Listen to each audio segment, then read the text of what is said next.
Marjorie, in the library. Oh, Dad, I'm going out for a little while. At this time of night, Marjorie? I don't think you should. I'm a big girl now, Father. I won't be long.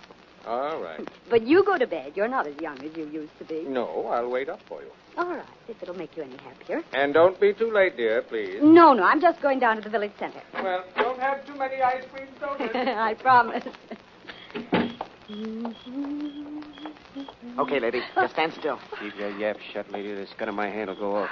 What do you want? You, lady, to take a little trip with us. A nice short trip, but maybe a nice long stay. I'll handle this, Jack. I'll handle it fast. The lady looks nervous. Look, if it's my money or jewelry you want, you can have them. We don't want jewels, lady. We want $50,000 in exchange for you.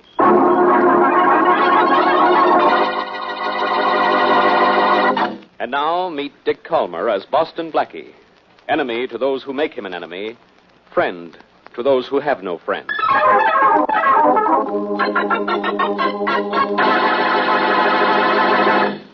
Oh, Blackie, hurry up or we'll be late for the party. You know, you were supposed to be all ready when I came to pick you up. Well, it's a late party, isn't it, Mary? So doesn't that mean everybody should be late? Now, darling, if you're going to make jokes like that, maybe we'd better not go. I'll behave. How do I look? Beautiful? I'll settle for handsome. All right, handsome, you're beautiful. Let's go. Uh-oh. The doorbell. I might have known. Don't worry, Mary. This can't be trouble.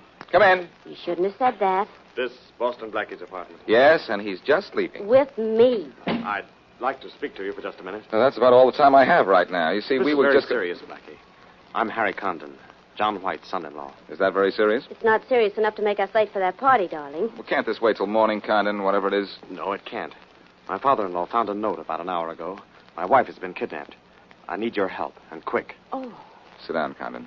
Oh, that's off. Mary, you'd better call your friends and tell them their party will have to do without us tonight. Yes, it certainly will. I'll call him right away. All right, Condon. Let's have the facts. Well, I certainly didn't expect to get your help this quickly. I don't usually offer to help this quickly. But to me, there's no crime in the world worse than kidnapping. When did you first discover your wife was missing? About an hour ago. I'd just come back from Philadelphia, and her dad met me at the door with the ransom note. When did your father-in-law last see his daughter? He said Marjorie went out of the house at about 11 o'clock. Mm-hmm. That's the last he saw of her. Well, how did he happen to find the ransom note? Well, he thought he heard a noise outside the front door a few minutes after she left. Yeah? He went out to investigate, and the note was hanging from the doorknob. I suppose the note said, don't call the police. Yes, and a whole lot more. But we did call the police just the same. It wasn't until we calmed down a little that we thought of contacting you. Well, maybe if we work fast, we can get your wife back. How much ransom did the kidnappers ask? $50,000. Do you have it? Well, I don't, but Marjorie's dad has it. And a lot more besides, as you probably know. To whom was the ransom note addressed, you or your wife's father? Well, to Marjorie's father. Yeah, that's proof the kidnappers knew which of you two had money, and that may help in tracing them. Dad wants you to come to the house right away, if you will. You know I will. It's all set, Blackie. I got us out of going to that party and no damage done. Well, I'm going to another kind of party, with the express purpose of doing as much damage as I can.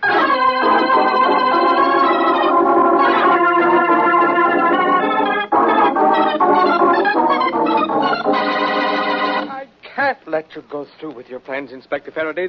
This ransom note says specifically not to notify the police. Well, you did the right thing in calling us in, Mr. White. We know how to work in cases like this. Do you, Faraday? I doubt it. Blackie, what are you doing here? Annoying you, as usual. He's here on my invitation, Inspector Faraday. Dad, this is Boston Blackie. How do you do? How do you do, sir? Blackie, this is a serious thing. A girl's life is in danger. And I don't want you or any of your ideas around me. Mr. White, I can't do a good job of finding your daughter if I have to keep one eye and half the police force on Blackie. But you can work together on this, I'm sure. I told my son-in-law to ask for Blackie's help because I know how successfully he's aided your police before. Hear that, Faraday? I heard that, but I don't want to hear anything from you. All right, Mr. White. We'll work this thing any way you like. Thank you, Inspector. Now, first, I think we'd better familiarize Blackie with the conditions of the kidnapping and the contents of the ransom note. I know under what conditions she was kidnapped, Mr. White. Now, look, where was your son-in-law during this kidnapping? You've been gone all day, haven't you, Harry? Yes, I was in Philadelphia on business. I didn't get home until about 2 hours after Dad discovered Marjorie was gone. You went to Philadelphia again today? But Yes. I sent you down there yesterday. Well, I went yesterday and today. When I got to the office this morning, there was a letter from a firm down there saying they wanted to see me right away. Well, let's skip that for now. May I see the ransom note, Mr. White? Of course, Blackie. Here, it's rather long. Yeah, it's long and clever, too. The words were cut out of Good News magazine and pasted down to make sentences. Took a long time, too. This thing was well planned. How do you know those words were cut out of the Good News magazine? I recognize the type and the quality of the paper, Faraday. Say, I'm opening a detective school next week. Why don't you enroll? Let me have that note. I'll read it. Never mind showing off, Faraday. I'd better read it. There'll be less stumbling over the big words. Mr. White, do you see now I don't want this guy around? Really, Inspector? It's all right, Mr. White. We'll get down to business right now. Yeah, let's see. What's in this ransom note? The instructions for delivering the ransom money are certainly given in great detail. I'm glad they are. I want to give them the money in exactly the way they ask for it. How soon can you have it? Tomorrow morning. That's when they want it. Well, let's see. It says here, put $50,000 in denominations of $5 and $10 bills in a tin box. Get an airplane and fly due north from this city Wednesday morning until you are over the Wasika Mountains. The Wasika Mountains cover an area of hundreds of miles. How are we going to know where to drop the money? Here's where they answer that question, Faraday. You will fly over the designated area with your radio set at 1780 kilocycles. We will contact you by walkie-talkie and give you instructions as to the exact spot the money is to be dropped. I can charter a plane first thing in the morning. Do that. These kidnappers are clever. The Wasika Mountains cover a large territory. There are plenty of roads through them, but no towns. Look, the nearest town of any size at all is a good 50 miles from the edge of the mountains. The kidnappers will never come near a town or a village after they've received the money. I'll say they won't. We can usually catch kidnappers when we deliver the ransom money. But this time we can't. Yeah, they're plenty clever. I understand that, Inspector, but I want that money delivered. All right. I'll deliver it. No. I won't let you. You're a policeman, and I promise not to call the police. Blackie, would you deliver the ransom money? Would I? Why, yes, I would and I will, but under one condition. You can have any condition you like. Well, what I'd like is to be allowed to handle this all by myself. Now, wait a minute, Blackie. Sorry, Faraday, sorry, but if I do this, I do it my way without any interference from the police. I'm quite agreed. How about you, son? I think Blackie should be the one to do it. And so do I. You have to see it our way, Inspector.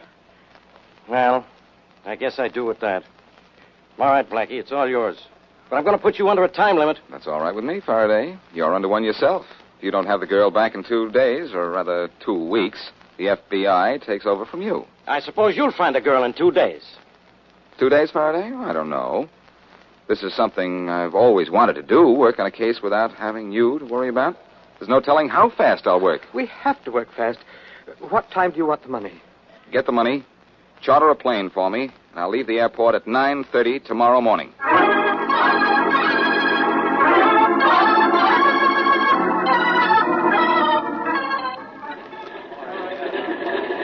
Blackie, Yes, Mary? I don't like the sound of that plane warming up. Be careful, will you, darling? Worried? You know I am. Please be careful. Better tell that to the pilot over there. He's in charge of the plane. I'm only his passenger. Now, that's what worries me. Have you got a parachute? A parachute? What for? In case something happens over the mountains and you have to come down. I think I'd rather come down in a plane than in a parachute, Mary. Hey, here comes Mr. White and his son-in-law with the money. Oh, darling, the thought of you flying over those mountains in that plane scares me to death. What do you want me to do, Mary? Fly over those mountains without it? Hello, Blackie. I'm sorry we're a little late, but there was a little difficulty getting the money. And then we were caught in the downtown traffic. Gentlemen, this is Mary Wesley. How do you How do you do, Miss Wesley? Well, I don't think the kidnappers will mind waiting a few minutes for their money. You have it? Yes, here it is. It's a heavy steel box, just as they instructed. Only I marked each bill as Inspector Faraday requested. A tiny X in the corner. Here, you take the box. Okay, Mr. White. Blackie, bring my wife back, please. I'll do what I can, Condon. Blackie, I'm still worried. Won't you please change your mind? Sorry, Mary, too late. The only thing I want to change now is this steel box for Marjorie Condon.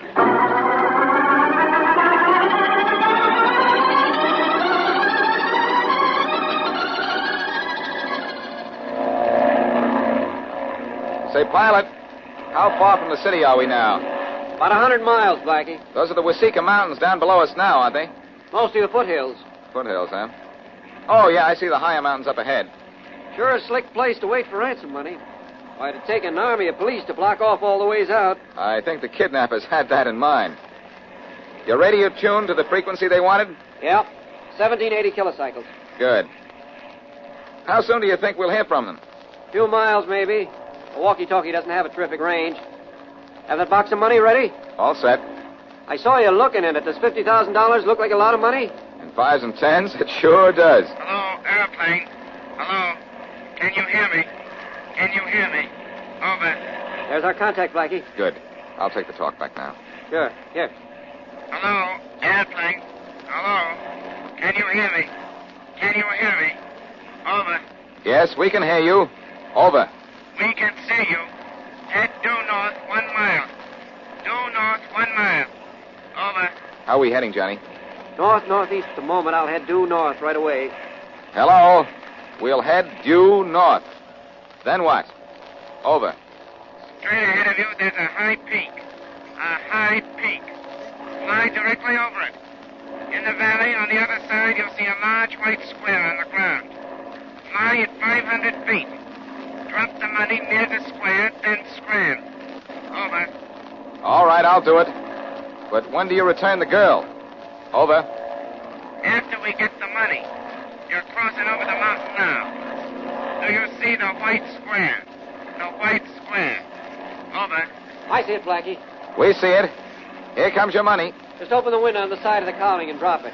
You don't have to be too accurate. I know. But I'd like to drop it on their heads.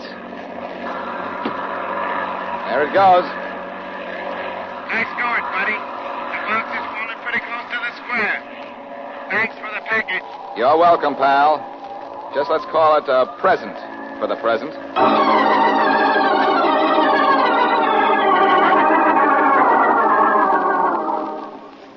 The box ought to be right over there, Bob. Right over there. Nothing, Jack. Here it is, right here. Swell. Come on, let's open it. Okay. I want to feel some of that money. You feel it. I'm going to spend it. Hey, Jack. There's no door in this box. It's empty. Yeah, look. There's nothing in it but this note. Wait, I'll open it. That guy on a plane double-crossed us. Double crosses no wood, by Jack. Listen to what it says in this note. Can't pay you because you have nothing to deliver. We've already found the girl. And it's signed by Boston Blackie.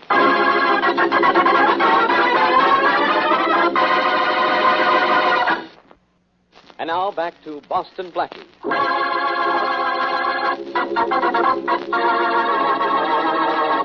Called in to deliver the ransom money in the kidnapping of the wealthy Marjorie Condon, Blackie exacts a promise from Faraday that there will be no interference from the police.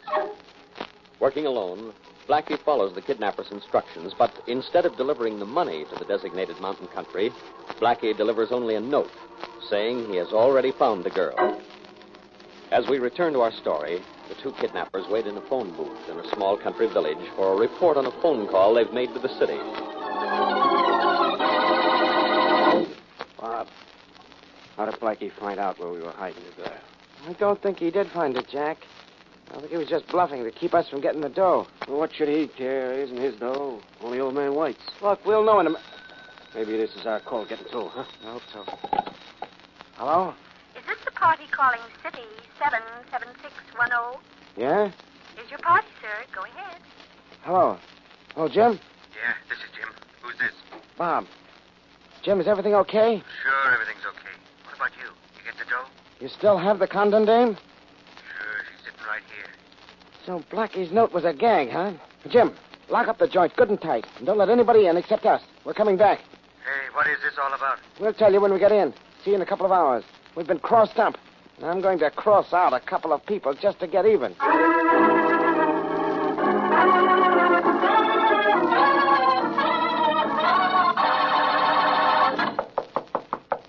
That you, Bob? What do you think it is, Jim? Open up. Okay. Boy, you sure got here quick, Bob. You must have flew. I did fly, and I'm not Bob. Hey, you're not getting in here. Oh, yes, I am. No, you're not. I'm in like a flash, and you're going out like a light. Well, that takes care of you for a few minutes. You look like a light sleeper. Who's out there? Who's in there? Marjorie Condon? Yes, who's that?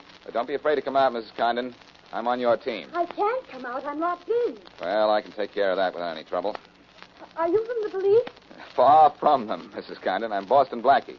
How in the world did you find me? How? Well, I get this door open. I'd rather give you the details of that brilliant piece of masterminding face to face. There, the lock turned. And the door is open. Or am I seeing things? Hello. I'm seeing things, all right. You... Never, Wow. never mind what I look like, Blackie. Let's get out of here. Oh, no. No, we're staying here till I call Faraday and have him send some men to take you home and the Sleeping Beauty to headquarters. Then I'm going to wait here and welcome home the other 2 kidnappers. Who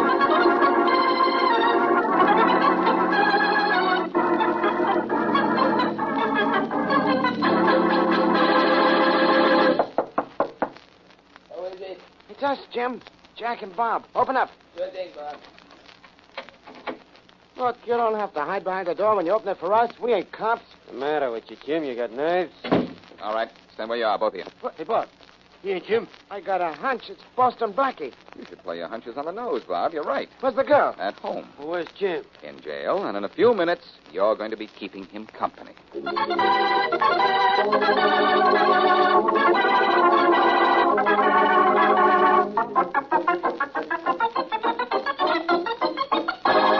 Well, Faraday, this is one time you can't throw me out of your office. Marjorie Condon is home again, and you have your 3 kidnappers in jail. Well, I guess this case is over. Guess again, pal. Those 3 kidnappers have a leader, and he's still at large. What makes you think that? A few facts. Yeah? What? Well, I have a little surprise for you, Inspector. First, guess who hired those 3 men to kidnap Marjorie Condon? How can I guess? Tell me. All right, I will tell you. Harry Condon. Harry Condon, the husband? Blackie, maybe that airplane you took over the mountains went too high. No, Faraday, but the business trip Harry Condon took to Philadelphia went the way of all phony alibis. Huh? You saw the letter he claims to have gotten from Philadelphia, didn't you? Sure, I saw it. Do you remember what company it was from? Yeah, I think it was the Realty Tool Company, or something like that. That's right. And Condon said he was away from home the evening his wife was kidnapped because he was on a train coming back from paying a call on the Realty Tool Company. Well, sure. What's wrong with that? I found something wrong with it, Faraday. Before I left for the airport this morning, I called Philadelphia and was told that the Realty Tool Company has been out of business for 15 years. What?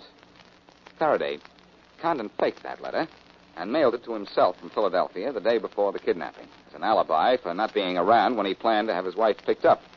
It sure sounds like it, Blackie. But why would he do a crazy thing like that? Money, Faraday. But he got money from his father-in-law. He got money from his father-in-law, all right, but not in the one lump sum he needed, and quick. He needed $50,000 fast, huh? What for? For something else I checked on while you were just sitting around waiting for me to do things for you. He owes over $40,000 in gambling debts. How do you know? Mary found out for me. I put her to work on the hunch I had. She got to me with the information about an hour ago. So Condon had his wife kidnapped, huh? That makes him as guilty as the guys I have in jail. Just as guilty, yes. But not just as much in jail. Well, come on up to his father-in-law's house. We'll fix that right now.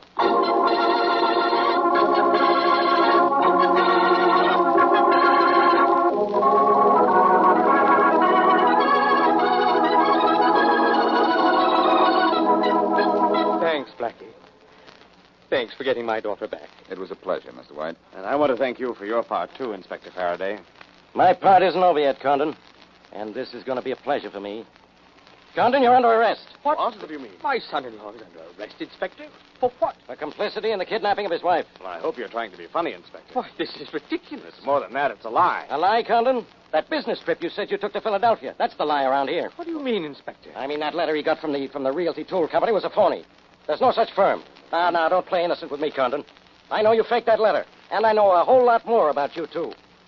You asked for $50,000 ransom money because you owed that much in gambling debts. Well, that's true. I owe that much and money. because but I wouldn't give it to you, you thought you could extort it from me. I might have expected this from you, Harry. Mr. White, did Condon here try to get the money for his debts from you? He certainly did, Inspector. But I wouldn't give it to him. Yeah, but he got it, didn't he? By making you pay ransom for your daughter. Condon, you're fool enough to try to get away with a stunt like this. Maybe you're fool enough to have some of the ransom money on you. I don't have a dime of it. Then I'll make you a bet that he doesn't, Faraday. Say, whose side are you on, Blackie? Yours, Faraday. Well, you don't go too far. I think Condon's guilty on the evidence you already have. But I know he doesn't have the ransom money on it. You want to bet? On a sure thing? Why not? Pretty sure of yourself, aren't you, Blackie? Well, I'll show you how smart I am this time. Let me have your wallet, Condon. Sure. Here. Faraday, you're going to be awfully disappointed. Quiet, Blackie. Mm-hmm. Pretty thick stack of bills in here, Condon. Hey, Mr. White, how is that money marked? A small X in the right-hand corner, Inspector. Uh-huh. A lot of money in here. Here's a 10 right here, 2 5s. Marked with a small X in the right-hand corner. No, this is a frame. Well, I'll see So it. this guy didn't have the ransom money on him, huh? Faraday, this is impossible. Impossible nothing. Here's some of the marked money, right here. So you were so smart, huh? Come on, Condon. You're going to jail. Just a minute, Faraday. What for? Don't take Condon to jail. He can't possibly have any of the ransom money. Because I never delivered it. You never delivered it. No. It's all in my apartment right now. Every last dollar of it. But if you have the $50,000 in your apartment, where'd this money come from? It's marked like the ransom money. I think it came from Mr. White here. What? Who marked a few extra bills in addition to the $50,000 and planted them in Condon's wallet. That's a lie. Why would I do such a thing? You didn't like your son-in-law. That's one why. Didn't like me. He hated me. He tried a dozen times to get his daughter to divorce me. Why, Yes, he wouldn't. He tried a dozen times to involve me in shady business deals. Now- He even offered me money to leave his daughter. Now, look here, And when I asked for money to pay my debt, he refused me, hoping the men I owed money to would get rid of me in their own way. He's telling nothing but lies. You're telling the lies, Mr. White. Just as the letter you sent your son-in-law from Philadelphia was a lie. Just as the ransom note you prepared for the kidnappers was a lie. And just as the ransom money you planted in Harry's wallet is a lie, too. Blackie, you have that ransom money in your apartment?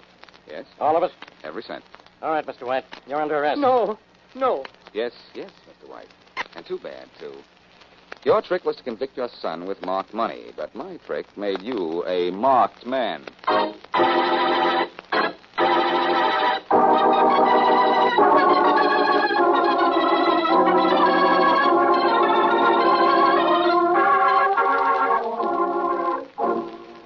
Well, Blackie, I just read Mr. White's confession. But the newspaper story doesn't say how you found Marjorie Condon. I like to keep those little tricks to myself, Mary. Can't we keep them just to ourselves? Promise you won't tell? Cross my heart and promise. Well, when I dropped the note to the kidnappers saying I already had the kidnapped girl, I knew just what they'd do. Sure. Find out if it was true, of course. Of course. And I knew where they'd go to find out, the nearest town. Small towns have manual phones. And I was at the telephone exchange listening to every call made to the city. Oh, I see. When Bob and Jack phoned the city, you got the name of their accomplice and also the telephone number. And, of course, the telephone number was all I needed to get the address. And then you flew back while Bob and Jack drove back, and you got to Marjorie Condon before they did. Simple, isn't it? Well, I don't know that it's so simple. Matter of fact, I'd say it was kind of unusual. Who ever heard of using a little old telephone number to solve a crime? The number of that phone call, well, it gave me a lot of pleasure, but not half as much pleasure as the number this state of ours just handed to Mr. White.